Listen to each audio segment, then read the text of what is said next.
Morning, सुप्रभात। Lesson number 2, Gauss नियम एवं उसके अनुप्रयोग में विद्युत फ्लक्स के बारे में मैंने आपको लास्ट टाइम बताया था। गाउस के नियम के बारे में मैंने आपको बताया। गाउस का नियम किन किन परिस्थितियों में कैसे कैसे उसका रिजल्ट आता वो मैंने आपको बताया फ्लक्स का।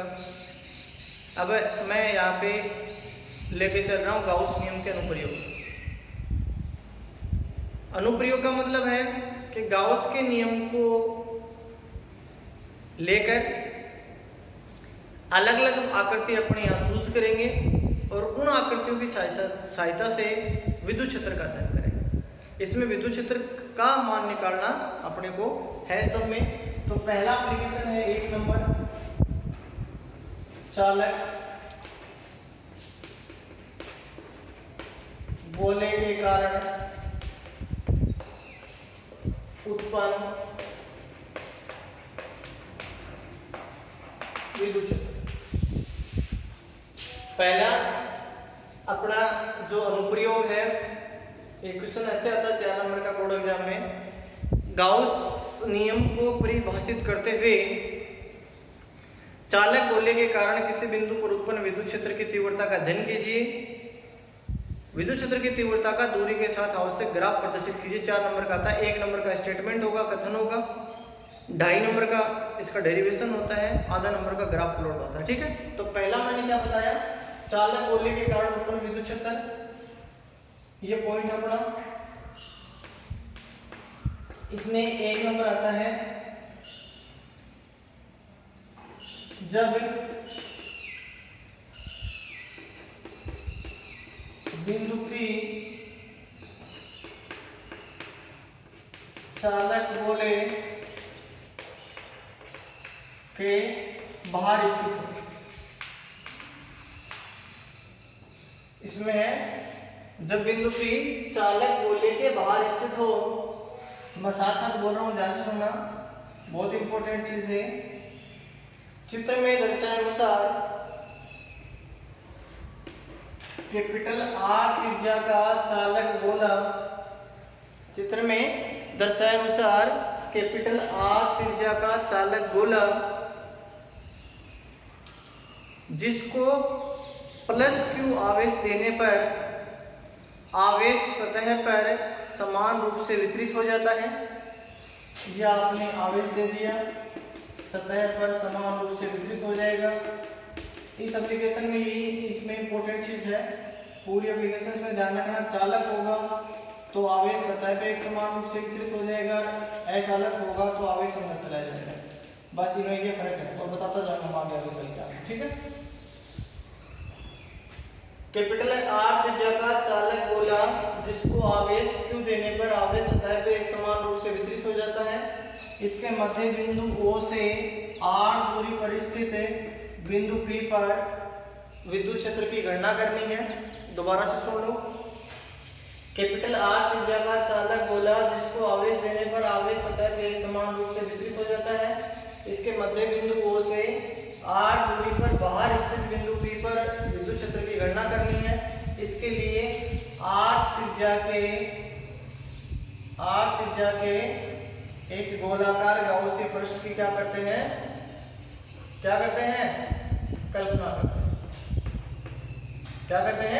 कल्पना करते हैं। तो ये जो स्मॉल r त्रिज्या का जो पृष्ठ लिया है उस पृष्ठ को क्या बोलते हैं, गाउसीय पृष्ठ। एक गोलाकार गाउसीय पृष्ठ की कल्पना करते हैं।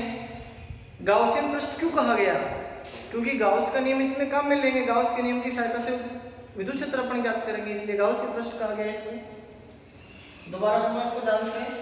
चालक गोले के कारण विद्युत क्षेत्र की गणना करने के लिए पहला पॉइंट अपन ने लिया है, जब बिंदु P चालक गोले के बाहर स्थित हो। उसमें अपन क्या करेंगे, माना कैपिटल R त्रिज्या का चालक गोला जिसको Q आवेश देने पर आवेश सतह पर एक समान रूप से वितरित हो गया। इसके मध्य बिंदु O से R दूरी पर बाहर स्थित बिंदु P पर विद्युत क्षेत्र की गणना करनी है। इसके लिए स्मॉल r त्रिज्या के एक गोलाकार गाउसीय पृष्ठ की क्या करते हैं, कल्पना करते हैं। उनमें से एक बिंदु P ले लिया जहां पे विद्युत क्षेत्र और क्षेत्रफल सदिश दोनों एक ही दिशा में है, तो इसका मतलब क्या हुआ, आर बड़ा है किससे, कैपिटल आर से, स्मॉल आर बड़ा है, ठीक है। तो आप किसका नियम लगाओगे यहाँ, गाउस के नियमानुसार E dot ds equal to q upon epsilon 0। और सुनो ध्यान से, ये जो आपके पास ये जो लगा हुआ है, ये समाकलन हो गया, ये जो शब्द लगा हुआ है गोल है, इसका मतलब होता है बंद पृष्ठ। क्या मतलब होता है इसका, बंद पृष्ठ मतलब होता है, ठीक है। इसको आप a डॉट b के फॉर्मूले से खोलोगे, E डॉट वेक्टर ds, इसका मतलब क्या हुआ है, इसको आप a डॉट b के फॉर्मूले से खोलोगे तो ए बी कोस थीटा होगा, क्या होगा, ए बी कोस थीटा। तो ये हो गया E ds cos theta q upon epsilon 0। E ds cos theta q upon epsilon 0 होगा, तो इसको अपन क्या करेंगे, E ds cos theta equal to q upon epsilon 0 हो गया, a dot b equal to कितना है, q अपॉन एप्सिलॉन 0 है, तो a डॉट b बराबर हो जाएगा a b cos थीटा, तो ये हो गया E ds cos theta equal to q upon epsilon 0। अब मेन चीज क्या है इसमें कि वेक्टर E तथा वेक्टर d ले लो, यहाँ d ले रखा है क्या, ds ले लो, ds ले लो, d ले लो, कोई दिक्कत नहीं है, चीज वही है। तो आगे चल के अपन करेंगे, तो इसका रिजल्ट कितना आएगा, इसका रिजल्ट आएगा अपने पास, सॉरी, विद्युत क्षेत्र की तीव्रता का परिमाण प्रत्येक बिंदु पर क्या रहेगा, एक समान रहेगा, ठीक है। इसको उतारो फटाफट, इसको मैं इसको मिटा रहा हूं यहां से, बाहर स्थित हो तो कैसे आएगा, यहां क्या लिखोगे इसके आगे, वेक्टर E तथा वेक्टर ds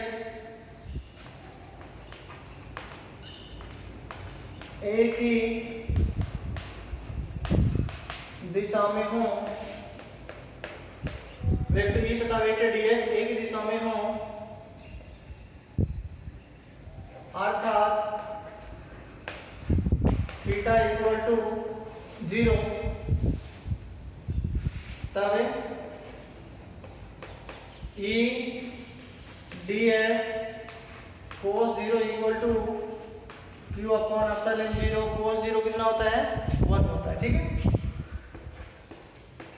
तो ये हो गया ds equal to q upon epsilon 0।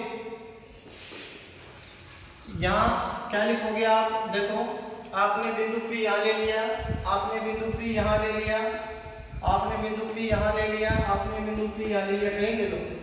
विद्युत क्षेत्र की तीव्रता का परिमाण प्रत्येक बिंदु पर क्या रहेगा, एक समान रहेगा।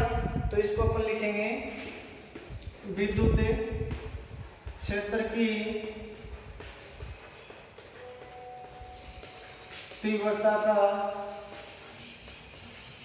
परिमाण प्रत्येक बिंदु पर एक समान है।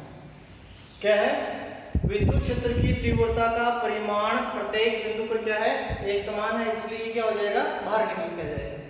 विद्युत क्षेत्र की तीव्रता का परिमाण प्रत्येक बिंदु पर एक समान है, इसलिए क्या हो जाएगा, बाहर निकल जाएगा। तो इसको मिटा देता हूं इधर से।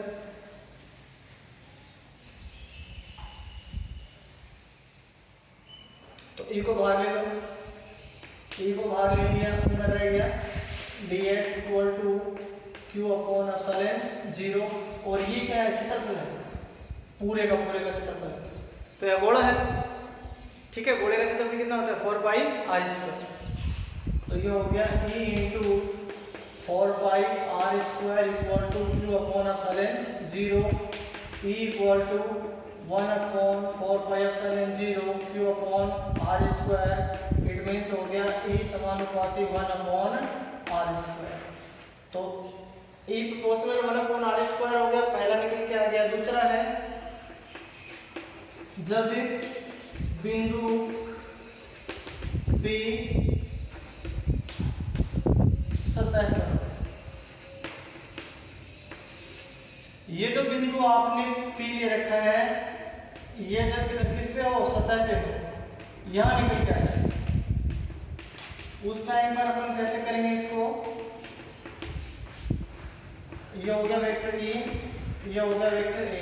ये P पॉइंट आपने जो लिया है, जब ये सतह के ऊपर हो तब इसका रिजल्ट कैसे आएगा। आपने क्या लिखा है, जब आप जो भी चालक गोला आप लेते हो, चालक गोले के बाहर किसी बिंदु पर निकालते हो, सतह पर आपको निकालना है, अंदर किसी बिंदु पर निकालना है। बाहर जो आया वो ये है, सतह पर निकालोगे तो स्मॉल r किसके इक्वल हो जाएगा, कैपिटल R। देखो बिंदु P ये बाहर था, ये इसको सरकाकर अपन खिसकाकर अपन बिंदु P पर लिया है, तो स्मॉल r किसके बराबर हो गया, कैपिटल R के। तो स्मॉल r की जगह रख दोगे कैपिटल R, तो ये हो जाएगा sir E equal to KQ upon capital R। इसका मतलब क्या हो गया, E समानुपाती 1/r²।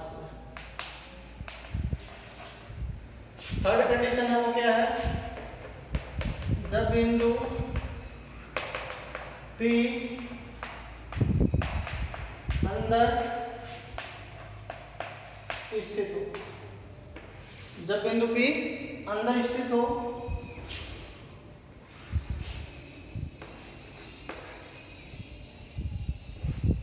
ये बिंदु P ले लिया,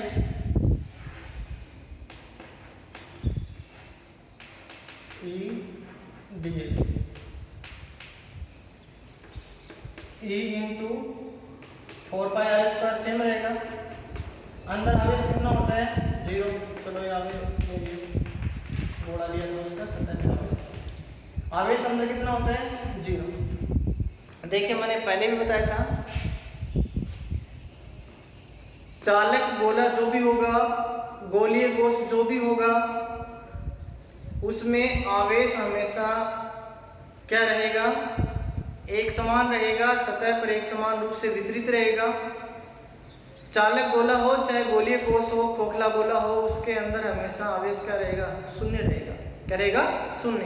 तो शून्य रहेगा तो रिजल्ट कितना आ गया, E इक्वल टू आ गया 0। ये तीन समीकरण आ गए, 3, 2 और 1। इससे जब आप ग्राफ बनाओगे तो कैसा बनेगा, सुनो ध्यान से। यहां बना देता हूं मैं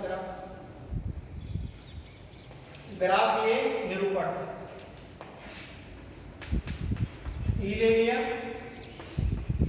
या क्या ले लिया, R ले लिया। देखो पहले ध्यान से, E इक्वल टू क्या है, 0। थोड़ा सा एक फिगर ले लेते हैं अपन, इतना सा, ये यहाँ पे E इक्वल टू कितना हो गया, 0। और वो लेनी है दूसरा किसमें, इसमें E प्रोपोर्शनल 1/r²। का मतलब एक बिंदु यहाँ ले लिया, वो क्या है, कांस्टेंट है, क्योंकि अपने को तो स्मॉल r कैपिटल R में खींचना है, तो स्मॉल r इक्वल टू क्या हो जाएगा, R। इसका कोई रोल ही नहीं है, तो ये आ गया सरफेस पे, इस पे आ गया सरफेस पे। ये क्या आ गया, अंदर आ गया। अब पहला बच गया बाहर का, तो E प्रोपोर्शनल 1/r² था, तो इसको अपन ने लिख दिया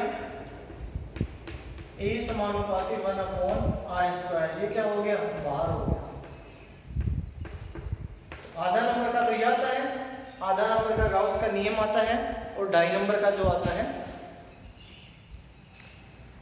1 नंबर का कथन आएगा, 2.5 नंबर का बीच का डेरिवेशन जो मैंने किया है। मैंने क्वेश्चन क्या बताया वो समझ ध्यान से। गाउस नियम को परिभाषित करते हुए गाउस के नियम की सहायता से चालक गोले के कारण किसी बिंदु पर उत्पन्न विद्युत क्षेत्र की गणना कीजिए। वह तीव्रता का दूरी के साथ आवश्यक ग्राफीय निरूपण बताइए। ये क्वेश्चन है हमारा। उसके लिए मैंने क्या बताया आपको कि बाहर किसी बिंदु पर, सतह पर, अंदर विद्युत क्षेत्र का मान निकाला, और विद्युत क्षेत्र का मान निकालने के बाद में ग्राफ प्रदर्शित किया। गाउस के नियम के अनुप्रयोग कितने भी हों, उनमें हमेशा अपने को विद्युत क्षेत्र का अध्ययन करना है, विद्युत क्षेत्र की तीव्रता का मान ज्ञात करना है। पहला एप्लीकेशन मैंने आपको करवा दिया, चालक गोला, इंग्लिश में इसको बोलते हैं कंडक्टिंग स्फीयर। चालक गोला मैंने करवा दिया। खोखला गोला सेम का सेम आएगा, एच इट इज। जो मैंने करवाए हैं ये खोखले गोले का आंसर आएगा। अब मैं दूसरी एप्लीकेशन लेके चल रहा हूं इसकी। बिंदुवत आवेश के कारण किसी बिंदु पर उत्पन्न विद्युत क्षेत्र। आती तो नहीं है एग्जाम में, लेकिन फिर भी देख लो, साथ है।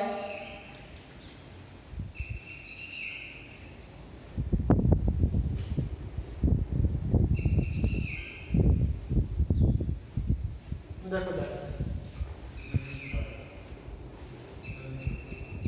ये दूसरी एप्लीकेशन है। बिंदुवत आवेश के कारण उत्पन्न विद्युत क्षेत्र।